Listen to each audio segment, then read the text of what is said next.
So Dalvin Cook retweeted your chit chat with Conklin yesterday. Tom, did you see that? I did not notice that Dalvin had retweeted it, but I'm not surprised. I think everybody is closely monitoring his social media activity at this point. Those two guys are really close too. Dalvin and Conklin had lockers right next to each other, so they got really close during their days in Minnesota. It would make a lot of sense for the Jets to be in that mix, especially because at this point, we'll see whether or not Breece Hall is ready for week one. If he is, it's hard to imagine that they're going to cut him loose and carry the ball 25 times. They got a really difficult first 6 games on the schedule. They maybe have a little bit of money to play with here, add one more playmaker to that team. And Dalvin Cook is that rare guy who's a free agent in June. Nothing against DeAndre Hopkins, but he's a free agent because he's been hurt the last couple of years. He served a suspension. He's 32 years old. Dalvin's coming off 4 straight 1,000-yard seasons, 4 straight Pro Bowl appearances, and he's 27.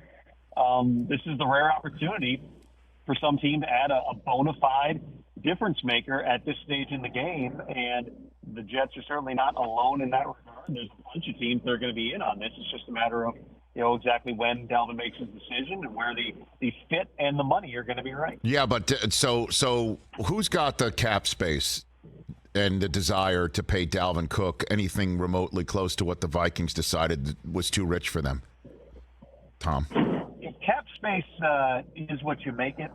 Really, there's always, teams generally speaking, unless you're really pressed, you can go to the piggy bank. You got some of those guys who have big base salaries, and to add somebody who's a unique type of player like a Dalvin Cook, you can free up that money. Just do a cap conversion, convert a chunk of base salary to a signing bonus and prorate it. And, if you're going to go all in and try to win a Super Bowl right now, this is the type of guy that you would do it for. So, just like within the AFC East, I would fairly say you can make a case that the only team in that division that should not be in the Dalvin Cook sweepstakes is the one that employs his brother in Buffalo. The Patriots would make sense. Miami's been debated a lot. That would certainly make sense. And the Jets as well. And those are not the only teams. You still got the Broncos. They're a team that do they have the money to get into the neighborhood of what Dalvin Cook's going to command on the market? It's hard to imagine because of where they've invested at that position and elsewhere. And they really did, push to make some other things happen in terms of solidifying that offensive line. So what's the timing on all this? Because clearly, as we pointed out, it's golf season right now in the NFL. So what's the timing on all this with Dalvin, do you think, Tom? Well, and that's what I was saying, I think, when we lost each other there. But, there's 4 weeks until training camp, and I don't know. I do not believe that that's really a hard deadline in the mind of Dalvin Cook or his agent. They can afford to be patient here. The best money may come when teams realize that maybe their rookies aren't ready or maybe there's an injury that happens.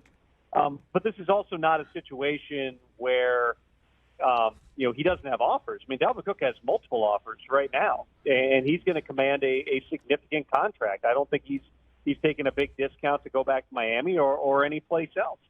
But he's in control here, again, because he's just that rare player that's transcends the market. Guys like this just don't become available in June. So, if I had to guess, I would say we probably have an answer prior to the start of training camp, but that's no guarantee. He well could take this into August if he wants to and take some mileage off his body.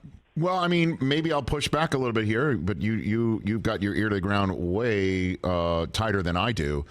Maybe June is the time for guys like this to become available in the running back position from now on. Maybe we're watching a watershed moment. I don't mean to use that word when you're driving in a monsoon, but maybe we are seeing a figurative watershed moment here where Dalvin Cook's available, as Zeke Elliott's been available, as Leonard Fournette, who was on the show when you were sitting in here along with Dalvin Cook, is available. Kareem Hunt is available. Saquon Barkley can't get the figure he wants from the Giants right now. Maybe we're seeing something, Tom, at this position. What do you think?